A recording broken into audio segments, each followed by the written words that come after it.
हमारे वरिष्ठ साथी और शिक्षा मंत्री डॉक्टर बी.डी. कल्ला साहब, शिक्षा राज्य मंत्री बहन Shrimati Zaida Khan, chief secretary Shrimati Usha Sharma ji, principal secretary finance Akhil Arora ji, principal secretary chief minister Kuldeep Naka ji, Gaurav Goyal जी, मोहनलाल यादव जी, गौरव अग्रवाल जी, यहाँ उपस्थित तमाम हमारे अधिकारीगण और वीडियो कॉन्फ्रेंस से जुड़े हुए तमाम पूरे प्रदेश के विद्यालय पंचायत भवनों में मौजूद जनप्रतिनिधिगण, विधायकगण, मंत्रीगण और पूरे शिक्षा विभाग के परिवार के तमाम सदस्यगण,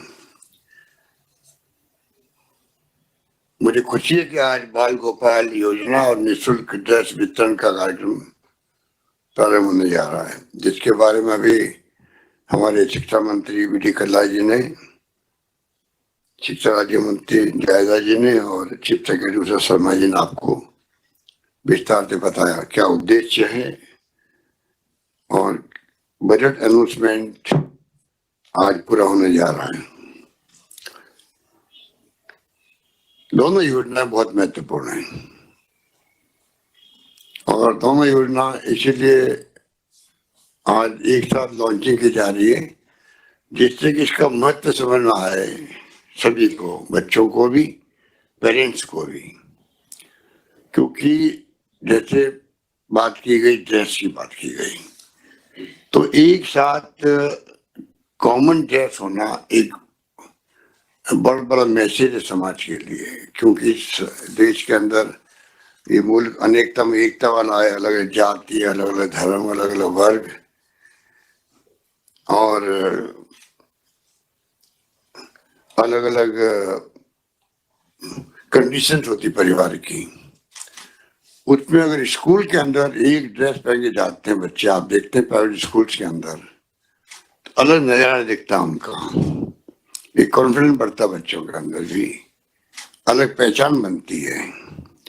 ये सोच करके पहली बार कॉमन ड्रेस स्कूलों की हो, ये निर्णय लिया गया जिससे कोई तरह का भेदभाव समाप्त हो जाए और कॉन्फिडेंस भी पैदा हो, समानता का विचार पैदा हो। बचपन से संस्कार, संस्कृति और परंपरा ऐसी बने जिससे कि जब बड़े बच्चे हों तो एक अलग उनकी पहचान भी और कॉन्फिडेंस अलग झलके उनमें। तो मेरे ख्याल से ये जो आज ड्रेस का प्रोग्राम किया गया है, मैं उम्मीद करता हूँ कि उनके पेरेंट्स जो हैं थोड़ा ध्यान देंगे, क्योंकि पहली बार ये प्रारंभ हो रहा है और कपड़ा दिया गया अलग से 2 ड्रेस का, 200 रुपये दिए गए। 200 रुपये में ड्रेस सिलाई होती नहीं है। एक्चुअली मैं तुम्हें नहीं कह रहा हूँ, मैं उनके पेरेंट्स को कह रहा हूँ कुछ खर्चा आप भी करो जिससे कि ड्रेस सिल जाए।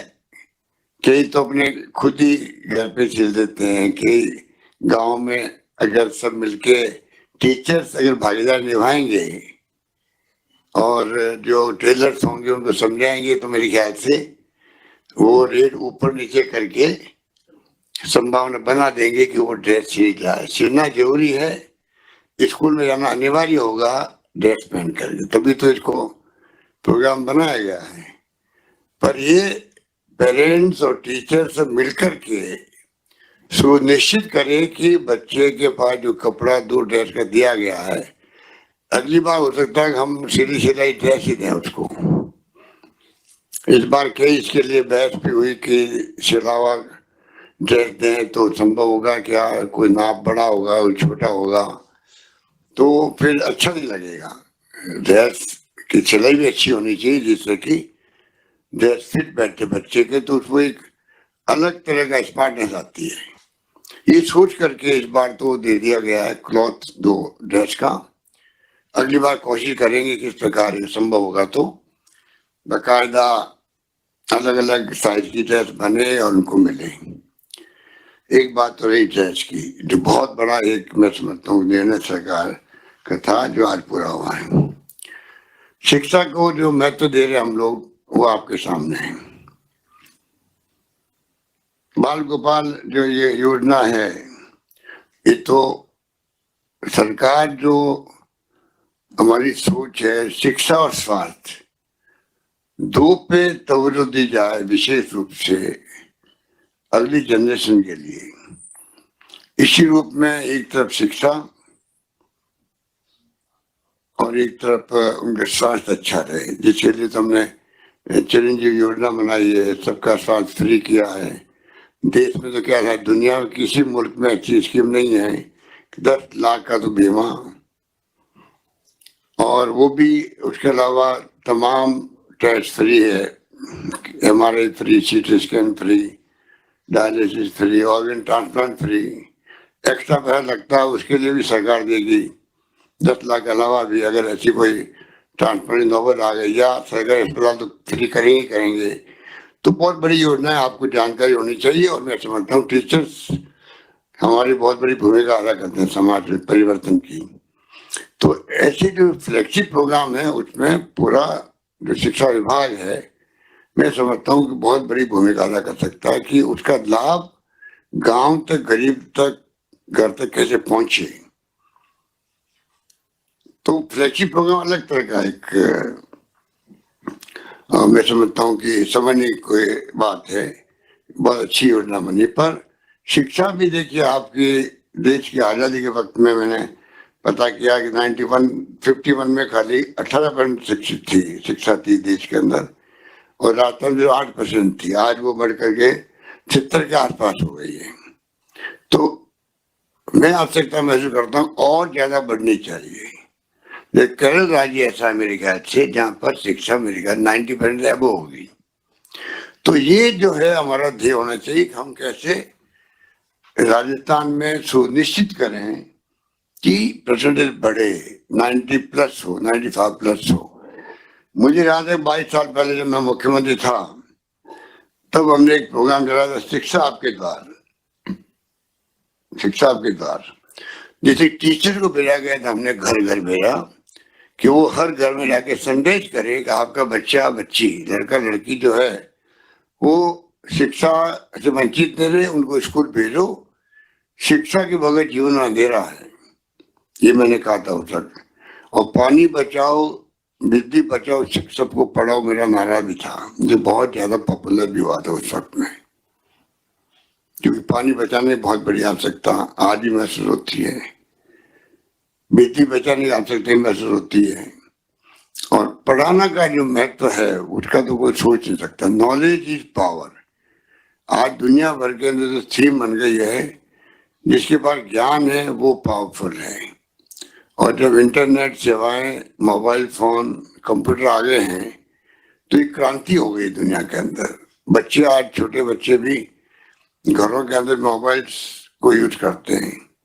जो साधन संपन्न है वो ज्यादा यूज करते हैं, जिनके साधन नहीं है उनको तकलीफ होती है। तो हम चाहेंगे कि शिक्षा के क्षेत्र में जो नवाचार सरकार ने किए हैं, जो मेरे पूर्व वक्ताओं ने, कल्ला जी ने, जायदा जी ने, उषा जी ने बताया आपको, कि ऐप भी लॉन्च कर रहे हैं हम लोग, क्योंकि जो कोविड के अंदर बच्चे पढ़ नहीं पाए थे तो किस प्रकार वो ब्रिज कोर्स करके पढ़ सके। उसके लिए भी ऐप में जो बताया गया कि आपको जो ये मिला है, आपको वर्ल्ड रिकॉर्ड मिला है, वर्ल्ड रिकॉर्ड बना है आपका आर्टिफिशियल इंटेलिजेंस के माध्यम से।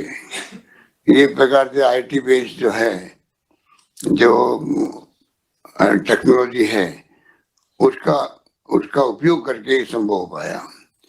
तो ये क्रांति है पूरी कि आप ऐप के जरिए टीचर को पता लगेगा कि बच्चा किस विषय में उसको आवश्यकता, मदद की आवश्यकता है, उसका स्पेशल रिकॉर्ड कार्ड जनरेट होगा, और टीचर और पेरेंट्स को जानकारी मिल जाएगी, बच्चों को सिखाने में, मदद करने में आसानी मिल जाएगी उनके लिए भी।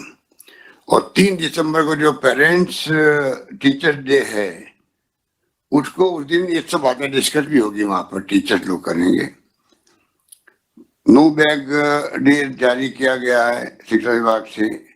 एक दिन पढ़ाई का दबाव कम होगा और एक्स्ट्रा करिकुलर एक्टिविटीज में शामिल हो सकेंगे। ये भी अपना आप में बहुत बड़ा मैसेज भी है, बहुत बड़ी, मैं समझता हूँ कि बड़ा फैसला भी है क्योंकि बच्चों पे इतना ही भार होना चाहिए कि वो उसके अलावा भी अन्य गतिविधियों में भाग लेने की एक्टिविटी हो सके।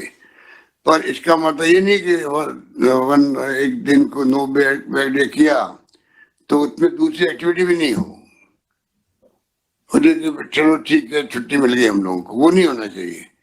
टीचर्स का दायित्व जो है इस समाज में सदियों से रहा है कि शिक्षक जो गुरु होता है वो अगर तय कर ले जिंदगी मुझे प्रतिबद्धता निभानी है शिक्षक के रूप में, शिक्षा को लेके, बच्चों के फ्यूचर को लेके, अगली जनरेशन को लेके, तो मैं समझता हूँ कि बहुत बड़ी क्रांति आ सकती है। और मैं उम्मीद करता हूँ कि राजस्थान में जो माहौल हमने बना रहे हैं, मेरे ख्याल से हजारों लोगों को हम लोग नौकरी दे रहे हैं, 90,000 तो भी प्रोसेस के अंदर ही है, 50-60 हजार अमेरिका दे दी गई नौकरी है।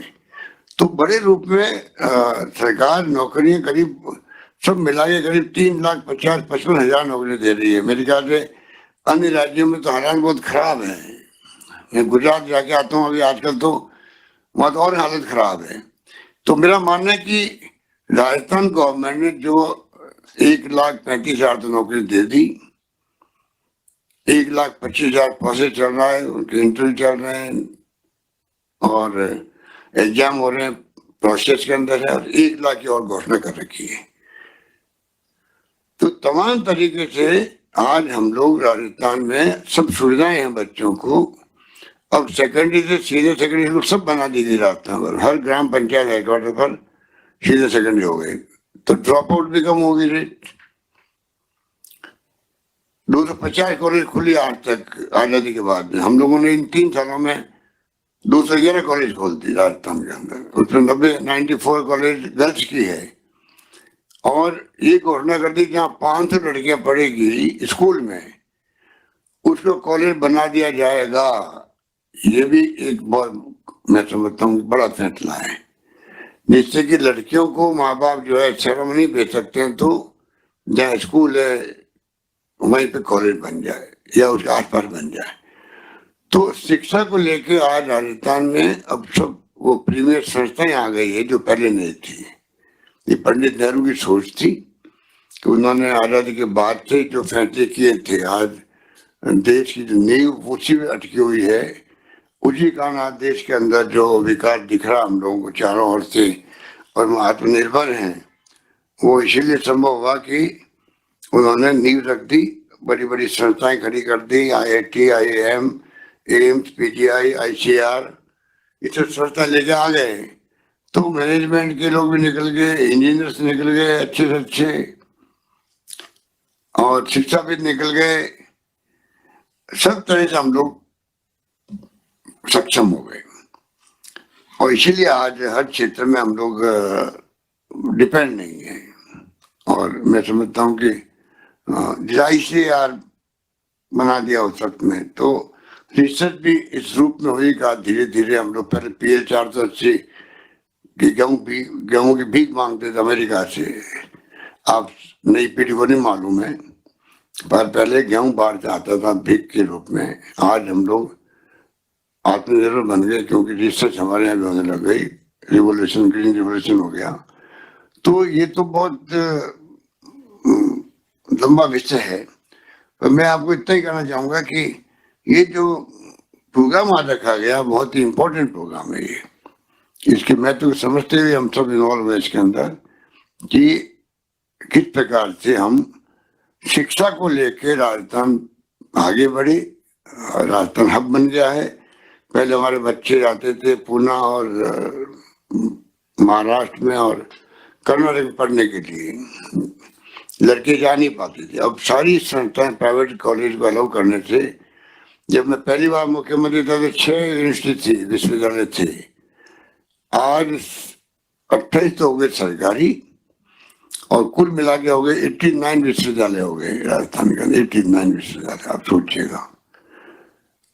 और बाकी engineering college, medical college, nursing college हम हर जिले में खोल रहे हैं। तो चारों ओर से शिक्षा को लेके राजस्थान में अब आपको कहीं जाने की जरूरत नहीं है। जरूरत इस बात की है मोटिवेशन कैसे करें, बच्चों को शिक्षा का महत्व कैसे समझाएं, जिससे कि वे अपने आप को शिक्षा की तरफ ध्यान उनका जाया जाए और ये माहौल हम बनाएंगे रास्ता में, उसका हमें लाभ मिलेगा आने वाले वर्ष के अंदर। और मिड डे मील यहाँ शुरू हुआ, वो भी एक अच्छी स्कीम है कि उसमें भी मैं समझता हूँ कि पोषण की जो आवश्यकता है, जो आज आंकड़े आते हैं देश के अंदर, हम उनकी तो ध्यान देते नहीं हैं। आंकड़े देखें बच्चों का पौष्टिक आहार कहाँ कितना मिलता किस राज्य के अंदर, या उनका स्वास्थ्य जो है बचपन से ही वो कैसा है, अगर उसके सर्वे आते रहते हैं, उनका आधार बना के हम आगे बढ़ेंगे तो ज्यादा हम बचपन से ही उनका स्वास्थ्य अच्छा बना रहे। पहले कोई जमाने में स्कूलों के अंदर मेडिकल चेकअप होते थे, अब शायद वापस शुरू किया हम लोगों ने, यादव जी शुरू किया है, प्राइमरी या मिडिल सेकेंडरी, वेरी गुड। ये बहुत जरूरी है, बचपन में कई बीमारी मालूम पड़ रहा है, तो आज तो जो हम लोग सब फ्री कर दिया इलाज ही, तो और आसानी हो गई है। बहुत बढ़िया, जितना आप कर सको स्वास्थ्य बच्चों का, छोटे बच्चों के लिए। बड़ा बच्चा तो समझ जाता है, छोटे बच्चे समझ नहीं पाते, तो मैं समझता हूँ कि उसको शिक्षा विभाग को पूरी तवज्जो देनी चाहिए कि वो किस प्रकार से बच्चे स्वस्थ रहे। अच्छा काम हम लोग कर रहे हैं मेडिकल के अंदर। तो देखिए आप, पहले IMR और MMR बहुत स्थिति खराब थी हमारी, मातृ मृत्यु दर, शिशु मृत्यु दर, बहुत बड़ा जंप हुआ हमारे यहाँ पर, बहुत बड़े सुधार हुआ। अब भी जो हमने इंफ्रास्ट्रक्चर बना रहे हैं, ये बच्चों के लिए पीकू और निकू, जहाँ पर ये ICU की तरह छोटे बच्चे पैदा होते हैं, उस वक्त में उनका जो ICU है एक प्रकार से निकू और पीकू कहलाता है, तो वहाँ वो भी तैयार हो गए, जयपुर में, कोटा में, सब जगह हो रहे हैं। तो बहुत बड़ा जंप हुआ मेडिकल के अंदर भी, इंफ्रास्ट्रक्चर के अंदर भी बहुत हुआ है। ऑक्सीजन की कमी नहीं आने दी है। कोविड में तो आप देखिए राजस्थान देश में सिरमौर रहा उस वक्त में, भीलवाड़ा मॉडल तो पूरी दुनिया में चला गया, WHO तक ने तारीफ करी भीलवाड़ा मॉडल की। और राज्यों की स्थिति बहुत खराब रही, अन्य राज्यों की स्थिति बहुत हालत खराब हुई है। गुजरात में तो पूरा मंत्रिमंडल बदलना पड़ा, सरकार बदलनी पड़ी, मुख्यमंत्री सहित, कि पूरी तरह वहां पर कोविड, तो वहां पर इतने लोग मारे गए कुछ सोच नहीं सकता, बहुत हालत खराब रही वहां। अहमदाबाद के अंदर तो देखा हुआ टीवी के अंदर कि ड्रिप लग रही थी सड़कों पर, लोगों को भर्ती होने जगह नहीं थी। राजस्थान ने बहुत अच्छा काम किया उस वक्त में, पूरे प्रदेशवासियों के सहयोग से, पूरे NGO, पूरे धर्मगुरु, पूरे पॉलिटिकल पार्टी कार्यकर्ता, सबने जो है एक दूसरे की मदद करी, कोई भूखा नहीं सोए, वो स्थिति रही लॉकडाउन के अंदर। तो जो स्वास्थ्य सेवाएं हैं उसका संबंध इससे भी है, आपके बाल गोपाल योजना जो शुरू की गई है, मैं समझता हूँ कि ये स्वास्थ्य के लिए बहुत जरूरी है, और इसीलिए इसको 2 दिन का अभी रखा है ट्रायल बेसिस पर, जो कि बहुत बड़ा काम है। मिड डे मील का भी मैं देखता हूँ कि कई बार शिकायतें भी आती है, और बच्चों में जो स्कीम क्या बाल क्या पोषण योजना छोटे बच्चों के लिए, उसमें भी शिकायत आती रहती है, क्योंकि इतने बड़े करीब 70 लाख 80 लाख बच्चे होते हैं, उन तक ये पहुंचाना, मिड डे मील हो या पोषण योजना हो, पोषाहार योजना हो छोटे बच्चों के लिए, बहुत बड़ा काम होता है। गर्म खाना पकाने के लिए टीचर को पहले काम देते थे, फिर गांव की किसी महिला को रखा। तो ये तमाम बातें जो है, इसमें जब तक भागीदारी नहीं होगी गांव वालों की, खुद की गांव वालों की भागीदारी हो, गांव वाले सेव करे टीचर्स को, टीचर सेव करे वहां पर बच्चों को भी, और गांव वालों से संपर्क अच्छा रखे। मैंने देखा, मेरा अनुभव है, गांव में टीचर और गांव वालों का बहुत अच्छे संबंध होते हैं, और मास्टर साहब को बहुत बड़ी इज्जत देते हैं गांव वाले भी। वही मान सम्मान जितना मजबूत होगा आपका, उतना ज्यादा हम लोग इन सब बालकों के लिए जो आप जिसमें आए शिक्षक बन के आए हैं, वो आप अपना कर्तव्य पूरा करने में कामयाब हो सकेंगे। ऐसा माहौल बनाइए। जो भी सरकारी योजना है उसके लिए मैं कहना चाहूंगा, जब आपको वक्त मिले तो गांव वालों से आप चौपाल कर सकते हो, बैठा सकते हो। ये फ्लैगशिप प्रोग्राम आए हैं गवर्नमेंट के, इसका गांव में कोई वंचित नहीं रहे। कई लोगों को मालूम नहीं चिरंजीवी योजना है क्या, मालूम नहीं है तो उसकी तकलीफ हो जाती है। ये नहीं मालूम होगा, आप मेरे आज बैठे उन्हें क्यों मालूम नहीं होगा कि चिरंजीवी योजना में साथ में, जैसे मैंने कहा किडनी ट्रांसप्लांट है, ऑर्गन ट्रांसप्लांट है, उसके लिए 10-15-20 लाख भी खर्च होते हैं मान लो, या सरकारी अस्पताल में कोई दिक्कत ही नहीं है। तो सरकार तैयार है मदद करने के लिए। पहले वाली बात नहीं रही। अब आपको आराम से आप पूरा इलाज करवा सकते हैं, सब कुछ इसमें संभव। साथ में जो मैं कहना चाह रहा था, 5 लाख का बीमा एक्सीडेंट का भी है उसी योजना के अंदर। अभी मैंने अनुभव किया, जो बच्चे अभी डूब के मर गए थे बरसात के अंदर, उन सबके 5 लाख पहुंच गए।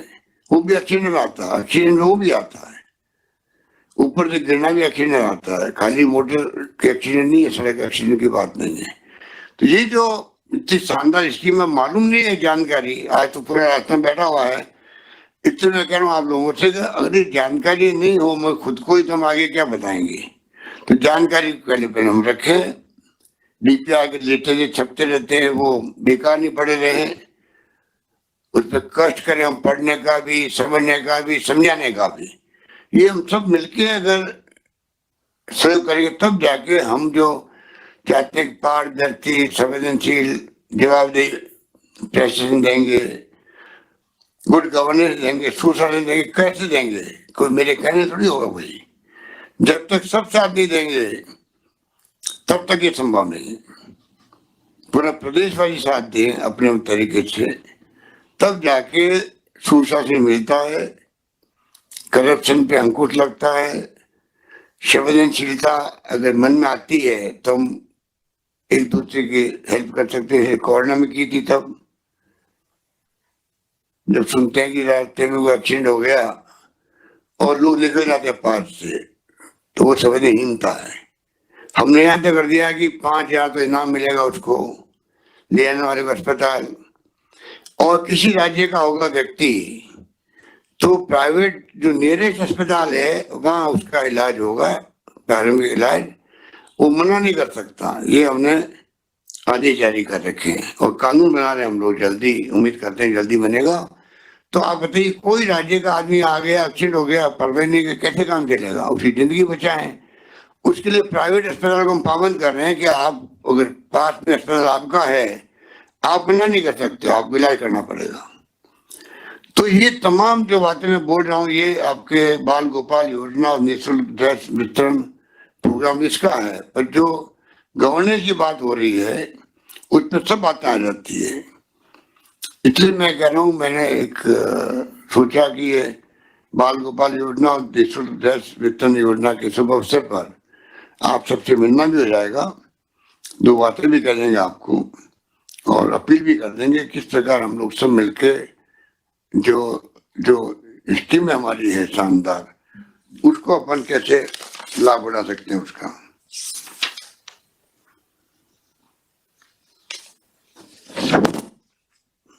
चिरंजीवी योजना तो आपको मैंने बता ही दी। अब आपके इंदिरा गांधी के नाम से शहरी रोजगार योजना, मैं चाहूंगा 5-7 दिन में आपको इसके बारे में बात करूं कि ये देश में 2-3 राज्यों मुश्किल से हैं। नरेगा की तरह शहरों में गरीब आदमी को रोजगार मिलना, उसमें भी आप देखिएगा।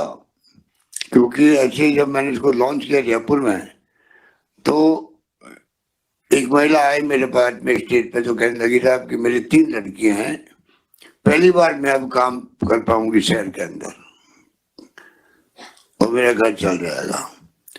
तो शहर के अंदर नरेगा की तरफ 100 दिन की गारंटी दी गई है काम मांगने पर देने की। ये बहुत बड़ी योजना है। मैं समझता हूँ कि डॉक्टर मनमोहन सिंह जी और सोनिया गांधी जी ने जो शुरू की थी नरेगा, वही बहुत क्रांतिकारी काम हुआ था। लोग पहले सूखे अकाल के वक्त में चेहरे उतर जाते थे गांव वालों के, अब कम से कम 100 दिन की रोजगार गारंटी मिल रही, वो स्थिति में रही। तो शहरों में हमने लागू कर दिया, इसका बहुत अच्छा इम्पैक्ट इसका है। और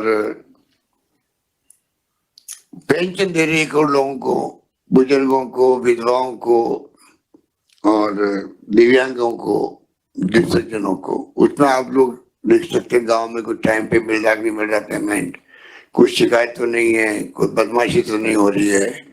वो भी शिक्षक बहुत बड़ी इसमें भूमिका अदा कर सकते हैं। उड़ान योजना है, बोलते हो संकोच होता है लोगों को, बचपन से हम भी देखते आ रहे हैं इसको। उड़ान योजना जो महामारी होती है महिलाओं के, बच्चियों को, उसके लिए सरकार का इतना बड़ा फैसला है। मेरे ख्याल से देश के अंदर एकमात्र राजस्थान राज्य होगा शायद जहां पर हमने 12 नेपकिन जो है, जो अमीर लोग काम लेते हैं उनकी महिलाओं को बीमारी कम होती है इन्फेक्शन की। हमारे यहाँ गांव के गरीब आदमी है, हाइजीन काम होता नहीं उनका, जो नेपकिन अच्छे होते हैं यूज करने के लिए, उसकी बजाय वो यूज करते हैं लोकल मटेरियल, कपड़ा, रोई हुई जो भी होती है, कुछ इन्फेक्शन फैलता है, बार बार बीमार पड़ते हैं, जाना पड़ता है अस्पताल। कई औरतें बांझ बन जाती, बच्चे पैदा नहीं होते इन्फेक्शन से। तो डॉक्टर लोग कहते हैं कि बहुत भयंकर मामला, पर संकोच के कारण बोलते नहीं आपस के अंदर। हमने हिम्मत करी है, उड़ान योजना को उड़ान नाम दिया उसका, और 12 नेपकिन मेरे ख्याल 500-600 करोड़ की योजना है, 600 करोड़ की योजना है। 600 करोड़ रुपये सरकार खर्च कर रही है, और पूरे प्रदेश के अंदर गरीब अमीर कोई बात नहीं, अमीर तो लेगा नहीं वैसे ही, वो तो वैसे ही खरीद लेंगे बाजार से। परंतु ये बहुत बड़ी योजना शुरू हुई है। अब इसमें शुरू में कोई तकलीफ भी आ रही है बनने में भी, कभी कोई कहते क्वालिटी अच्छी नहीं है, कभी के टाइम पे, अभी तो शुरू हुई है ये, तो 4-6 महीने लगेगा, पर मैं समझता हूँ बाद में बहुत बड़ा क्रांतिकारी काम है ये। उन महिलाओं को जिनके पास पैसा नहीं है, उनको अगर नेपकिन मिल जाएंगे तो आप सोच सकते हो कि अस्पताल जाना नहीं पड़ेगा, बीमार नहीं होना पड़ेगा। कितनी तरह बीमारी है, कैंसर फैंसर, पता नहीं क्या क्या रोग होते हैं महिलाओं के, वो समझ नहीं पाते क्यों हो रहे हैं। देखिए कोविड के अंदर जो बीमार पड़े हैं ना, ये मेरे को भी 2 बार कोविड हुआ, पोस्ट कोविड प्रॉब्लम अलग होती है। मुझे भी हार्ट का स्टेंट लग गया, मैं कोई बीमार नहीं था, मेरे हार्ट की प्रॉब्लम नहीं थी कभी। तो मैं आप सबसे कहना चाहूंगा, गांव वालों से भी, सबको जो बैठे हैं, आप गांव में ध्यान रखें। पोस्ट कोविड प्रॉब्लम होती है तो थकान जल्दी आती है, फटी हो जाती है बार बार, किसी के किडनी, किसी का हार्ट, किसी के लंग्स प्रॉब्लम करते हैं, कई तरह की प्रॉब्लम है। मेरे को इसमें डॉक्टर कहते हैं कि किसी तरह की प्रॉब्लम भी पैदा हो सकती है। किसी की शुगर बढ़ गई है, डायबिटिक नहीं थी, डायबिटिक हो गई, और कई लोग मर जाते हैं, नौजवान बच्चे। आपको सुना होगा, अखबार में देखते होंगे, टीवी में देखते होंगे कि इतने यंग लड़के मर रहे हैं अचानक ही, वो पोस्ट कोविड के कारण मर रहे हैं। पर लोग समझते भाई हार्ट अटैक आ गया होगा, गांव के अंदर भी ये सोचते हैं। हार्ट अटैक नहीं आया, हार्ट अटैक आया है पोस्ट कोविड के कारण आया। इसलिए डॉक्टर से सलाह करें, ध्यान रखें अपना। पोस्ट कोविड अभी तक प्रॉब्लम कर रहा है, सबको नहीं कर रहा है, 30-35% लोगों को कर रहा है। वो भी आपको ध्यान रखना पड़ेगा, क्योंकि मैं खुद उसमें अनुभव कर चुका हूं, इसलिए आप उसका भी ज्यादा ध्यान रखें। इस प्रकार से मैं समझता हूं कि कई जो अपने फ्लैगशिप प्रोग्राम दिए हैं, उसके आप स्टडी करके कैसे हम लाभ पहुंचाएं लोगों को, उसको आप सुनिश्चित करने का काम मैं समझता हूँ आप करें। तो ये बहुत बड़ा काम आपके जिम्मे है, जो मैं समझता हूँ कि आप करने में आगे आएंगे और कोई कमी नहीं रखेंगे। बाकी मुझे खुशी है कि आज विभाग ने बहुत अच्छे नवाचार किए हैं। मुझे सबसे अच्छा ये लगा कि आप लोगों ने कोविड में जो बच्चे रह गए थे पीछे, उनका विशेष ख्याल रखा। 1 करोड़ से ज्यादा बच्चों को आपने 1,33 लाख बच्चों का आपने बिस्कुट करने का जो पहल करी, और उसके अंदर आपको एक प्रकार से वर्ल्ड में आपको अवार्ड मिला है। बहुत अच्छा मामला, ये अच्छा आपने कदम उठाया है। तो ये बाल गोपाल योजना भी स्वास्थ्य के लिए बहुत जरूरी है। इसको हम चाहेंगे, अभी ये 2-4-6 महीने ट्रायल में चलेगी, अगली बार जब फिर छुट्टियां रहेगी बच्चों की मार्च के अंदर, अगले सेशन से जो है ये प्रयास करेंगे, वित्तीय प्रबंधन करने का प्रयास करेंगे कि 2 दिन की बजाय हम कहते 3 दिन करें, 4 दिन करें, 5 दिन करें या 6 दिन हो। ये डिपेंड करेगा क्या स्थिति बनती है और योजना किस प्रकार सफल होती है। तो बच्चों को ज्यादा क्योंकि दूध जो है वो अपना आप में पूर्ण आहार कहलाता है, तो आपको मैं समझता हूँ कि अच्छी क्वालिटी का दूध बच्चों को पिलाने का अवसर मिलेगा और उससे बच्चों को स्वास्थ्य भी अच्छा बनेगा। मेरी बहुत शुभकामनाएं, मेरा बच्चों को आशीर्वाद, उनके परिवारजनों को बहुत शुभकामनाएं। आप अपने जीवन में बहुत सफल हो। धन्यवाद। जय हिंद। धन्यवाद।